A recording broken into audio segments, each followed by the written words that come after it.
여기 아파트 특징 3가지. 1. 조합원의 선택. 층별 안내도를 보면 조합원 선택, 임대 위치 확인이 가능합니다. 84 타입들이 많이 선택되었고 중간층, 로열층이 거의 없습니다. 105동에 74 타입이 있다는 사실 다 선택되었네요. 111동 39 타입 같은 경우에서는 저층, 중간층이 임대 물량이, 그리고 이번 일반 분양에서는 그래도 로열층과 최고층 쪽에 위치가 되어 있습니다. 이런 특징들 층별 안내도를 보면 확인이 가능합니다. 2. 지상 주차장. 주변에 지상 주차장이 많이 보입니다. 여기 많이 보이죠. 3. 근린생활시설. 근린생활시설은 101동, 106동 쪽에 위치하고 있습니다.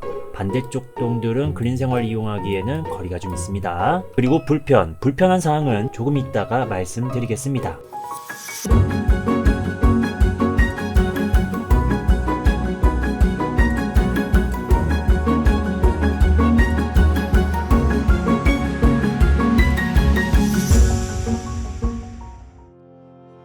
안녕하세요. 평면도 맛집 미니스 부동산입니다. 오늘 소개할 단지는 인천 두산 위브 더 센트럴입니다. 먼저 도움이 될 것 같다면 좋아요 한 번씩 눌러주세요. 시작에 앞서서 홈페이지에 틀린 부분이 있다. 자, 46 타입 평면도는 이렇게 됩니다. 욕실이 1개죠. 홈페이지에 보면은 46 타입 부부 욕실 모습, 부부 욕실. 자, 여기 다시 보면은 욕실의 문은 이렇게 되어 있습니다. 자, 홈페이지에서 이 부부 욕실은 공용 욕실로 바꿔야 된다. 이 부분이 틀렸다는 겁니다. 자, 이제 모집 공고문 요약을 해보도록 하겠습니다. 일반 공급 입주자 선정 기준 전용 면적 85제곱 이하 75% 가점제, 나머지 25%가 추첨제입니다. 동일순위 경쟁 시에는 인천광역시 거주자가 서울, 경기 거주자보다 우선이다.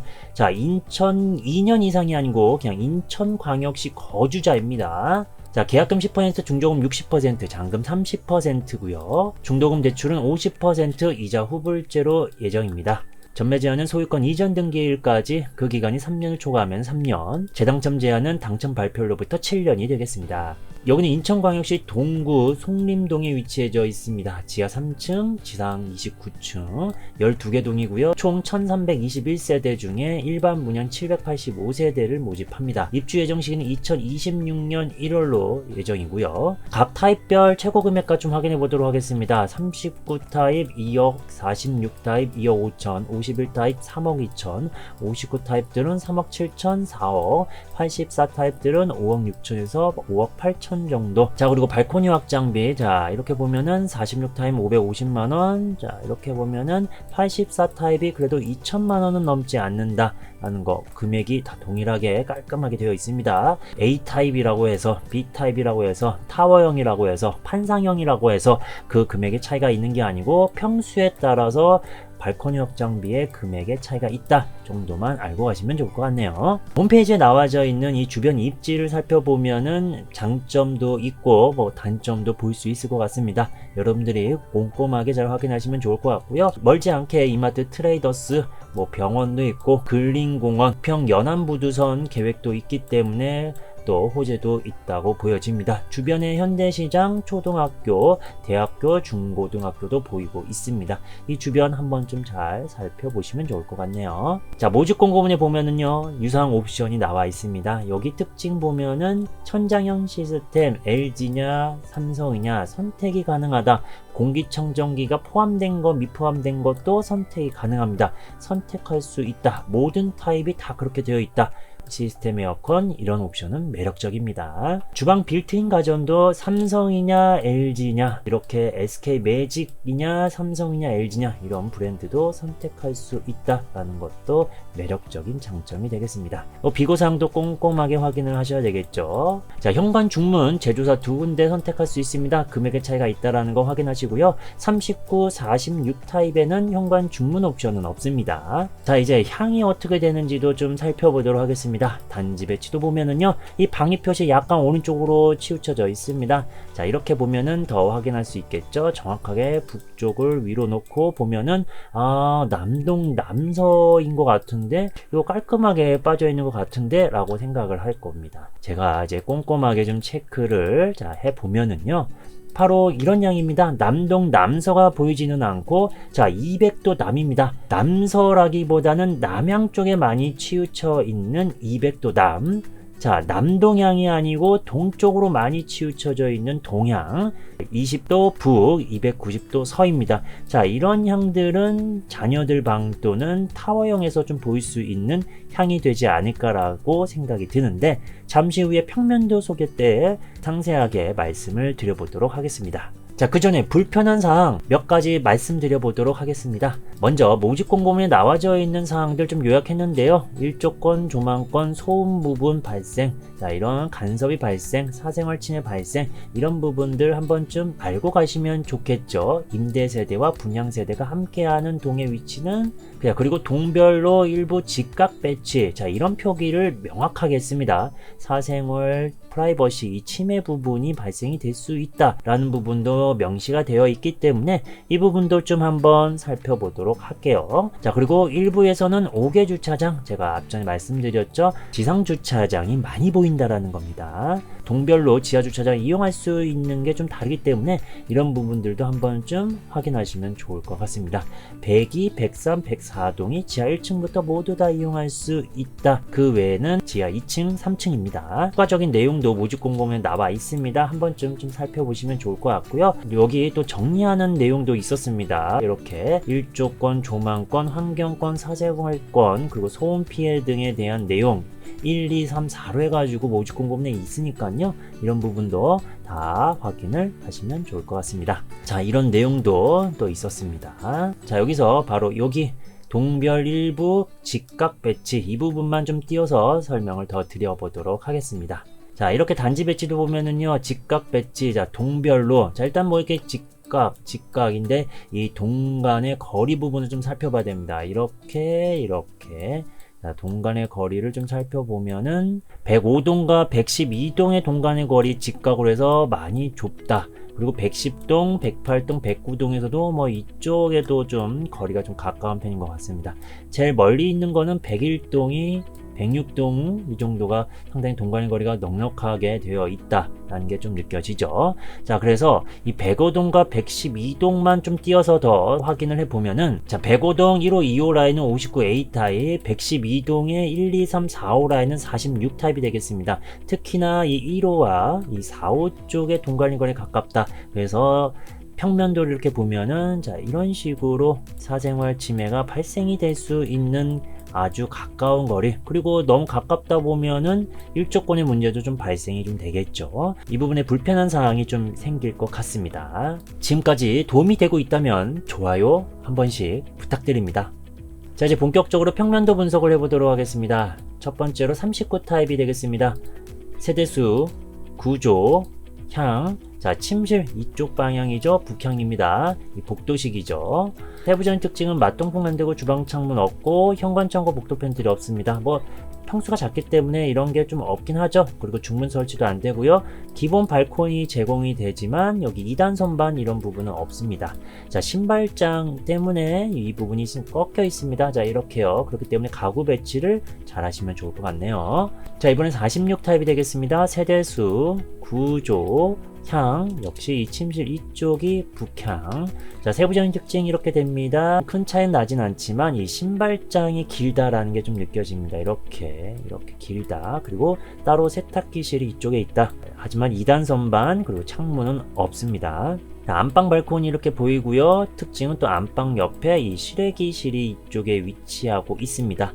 아무래도 방에 가까우면은 소음이 더 잘 들리겠죠. 자, 이번에는 51 타입입니다. 세대수, 구조, 향, 자, 51 타입 동향 100%, 세부적인 특징 맞동풍 되고요. 디귿자 주방, 이 창문은 이렇게 되어 있어서 좀 작다. 현관 창고가 없지만 이 복도 팬트리가 넉넉하게 있습니다. 장점. 다용도실 창문 보이고요. 유상으로 침실 이쪽에 붙박이장 설치가 가능한 옵션. 하지만 이 주방과 거실의 개방감이 좀 부족하다. 자, 이렇게 해서 좀 꺾여 있는 구조이기 때문에 개방감이 좀 부족한 타입이 되겠습니다. 자, 안방의 발코니는 보이네요. 자, 이번엔 59A 타입이 되겠습니다. 이제 본격적으로 더 많은 관심을 보일 수 있는 59 타입이 시작이 됩니다. 세대수, 구조, 향, 일단 3베이라서 조금은 아쉬울 수가 있고, 이 남향인데 이 침실상은 북향이 될 수밖에 없고, 동향인데 침지삼이 서양이 될 수밖에 없는 이 향의 위치 파악을 하시고요. 세부적인 특징이 이렇게 됩니다. 주방 창문이 없다라는 게 좀 의아스럽죠. 이쪽에 창문이 없습니다. 이쪽에 창문이 없습니다. 이쪽에 다용도실로 넘어가는 문이 있고 다용도실 쪽에 창문을 열고 환기를 시켜야 되겠습니다. 자, 현관 창고 없고 복도 팬트리가 없다. 살짝 아쉽나요? 자, 유상으로 북박이장 가능하다라는 거. 안방 발코니 이렇게 넉넉하게 보인다. 그런데 안방 드레스룸이 없다라는 게 이 부분이 확실히 좀 아쉬움이 있지 않을까. 59 타입의 잘 나온 평면도 보면은 포베이 판상형의 안방에 드레스룸이 넉넉하게 나와 있는 그런 평면도도 있기 때문에 그거에 비해서는 턱없이 좀 아쉬운 평면도가 되지 않을까 라고 예상을 해봅니다. 자, 이번에는 59 B 타입이 되겠습니다. 세대수, 구조, 향, 동향의 침실 2, 3이 남향입니다. 자, 이쪽이 동향이고 자녀들 방이 남향이니까 자녀들 방 쪽의 향이 더 중요하다라고 생각하시는 분들, 타워형이지만은 이 타입도 매력적일 수 있는 요소가 되겠습니다. 자, 세부적인 특징, 디귿자 주방에 창문이 있고, 자, 다용도실도 역시 창문이 있습니다. 현관 창고와 복도 팬트리가 없고, 또 다른 특징, 이 피트 공간 바로 여기입니다. 이쪽 공간이 좀 넓다. 이쪽 공간에 신발장을 더 또는 작은 복도 팬트리라도 놨으면은 어땠을까라는 개인적인 의견 하나 덧붙입니다. 자, 유상으로 침실 2 북박이장 가능하고요. 안방에 발코니도 보입니다. 하지만 역시 59A 타입처럼 안방 드레스룸이 없다라는 아쉬움이 있네요. 자, 이번에는 국민평형인 84A 타입이 되겠습니다. 세대수, 구조, 드디어 포베이 판상형입니다. 하지만 34세대만 뽑는다라는 것, 조합원 분들이 많이 선택했죠. 자, 향은 남향과 동향이 있습니다. 세부적인 특징은요, 자, 이렇게 되는데요. 현관 창고와 복도 팬트리가 다 있습니다. 이렇게 다 있는 구조. 하지만 현관 창고와 복도 팬트리를 통합하는 그런 통합 옵션, 침실 2와 3 가벽을 통합하는 그런 옵션, 거실과 침실 3을 통합하는 그런 옵션들은 이번 단지에서는 없기 때문에 개인별 취향을 존중하면서 이 통합할 수 있는 부분을 생각하는 분들은 조금은 아쉬운 부분이 아닐까라고 좀 생각이 들어요. 이어서 설명을 좀 하겠습니다. 안방 발코니가 있고 안방 드레스룸이 넓고 창문이 있다. 자, 안방 드레스룸이 상당히 넓게 나와 있다라는 거. 자, 이 정도면은 합격, 장점이 되겠습니다. 방이 4개 필요하신 분들은 이 알파룸 또는 침실포가 없다라는 게 또 단점이 될 수 있겠는데, 그게 아니라면은 각 방마다 좀 넓게 사용하실 생각이시라면은 이런 부분은 단점이 될 수는 없겠죠. 자, 기본적으로 잘 나와 있는 평면도 구조다라는 것을 알 수 있는 84A 타입이 되겠습니다. 자, 이번에는 84B 타입을 보도록 하겠습니다. 세대수, 구조, 향. 자, 기본적으로 이렇게 해서 향은 남향이고 침실 2, 3이 동향이 되겠습니다. 자, 세부적인 특징이 이렇게 되는데요. 이 현관 창고 보입니다. 하지만 복도 팬트리가 보이지가 않는 게 좀 단점이 되겠죠. 이런 피트 공간 이런 부분을 아무래도 복도 팬트리로 좀 했으면 어땠을까라는 생각이 좀 듭니다. 자, 그리고 알파룸이 있다라는 게 특징이죠. 자, 이렇게 알파룸이 되게 좁진 않아요. 이 정도 공간이면 충분히 재테크 서재방 홈짐으로도 할 수 있는 그런 공간이 되지 않을까라고 생각이 듭니다. 이 장점이 되겠습니다. 자, 그리고 안방에는 드레스룸이 있는데 상당히 좁죠? 창문도 없습니다. 이 부분은 좀 단점이 되겠네요. 그래서 이 구조적으로 이 타워형도 괜찮다라고 하시는 분들 같은 경우는 뭐 남향, 동향에다가 뭐 장점만 생각한다라면은 뭐 B타입도 괜찮지 않을까라고 생각이 듭니다. 하지만 세대수가 뽑는 인원이 좀 적긴 하네요. 자, 이제 총정리하는 화면 좀 보여드리겠습니다. 39 타입 100% 17층에서부터 22층, 46 타입 100% 저층 13.6%, 51 타입 동향 100% 저층 약 12.96%. 자, 59A 타입입니다. 남향 플러스 북향 65%, 동향 플러스 서향이 35%, 저층은 약 18.33%, 59B 타입 100%, 저층 약 19.6%, 84A 타입 남향이 약 41.17%, 동향이 약 58.83%, 저층은 딱 절반이네요. 자, 84B 타입은요 100%, 저층 딱 50%입니다. 자, 이렇게 해서 84 타입끼리 저층의 퍼센트는 정확하게 50%. 자, 그리고 알파룸이 있는 타입은 84B 타입이다. 그리고 39 타입 같은 경우는 17에서부터 22층까지 위치가 되어 있다. 그 외의 특징들도 이 화면을 잘 보고 파악을 하시면 좋을 것 같습니다. 여기까지 시청하시는 분들, 끝나기 전에 마지막 하나만 더 말씀드리고 마무리를 해보도록 하겠습니다. 바로 이 사진입니다. 단지 배치도 지도에 올려놓고 보면은 바로 남서쪽 방향이죠. 이쪽 방향이. 자, 이쪽에 초등학교가 보입니다. 고층 건물이 없다라는 거죠. 하지만 이쪽 방향에는 자, 아파트가 있고 여기도 아파트가 있고 뭐 대학교도 뭐 보이긴 하고 여기 아파트가 보입니다. 그래서 남동향 뷰가 이 아래쪽에 좀 답답함이 있을 거다. 남서향 뷰는 좀 뚫릴 수 있을 거다. 그리고 101동과 106동은 그린생활이 앞에 있고 앞쪽에 현대시장이 보입니다. 다이소도 보이고 파리바게트도 보이고, 그리고 초등학교 입학 자녀 생각하시는 분들은 바로 이쪽 초등학교로 배치가 될 예정이기 때문에도 바로 이쪽에 위치해 있는 동이 더 매력적일 수가 있겠죠. 그리고 여기 그린공원도 가깝게도 이용할 수도 있습니다. 어찌됐든 간에 여기서 포인트는 남동향보다 좀 남서향의 이 왼쪽 동에 걸리면 더 좋지 않을까 라는 생각에 마지막으로 말씀드리는 부분이 되겠습니다. 다음번에도 더 좋은 분석으로 여러분을 찾아오겠습니다. 지금까지 시청해주셔서 감사합니다. 행복한 하루 되세요.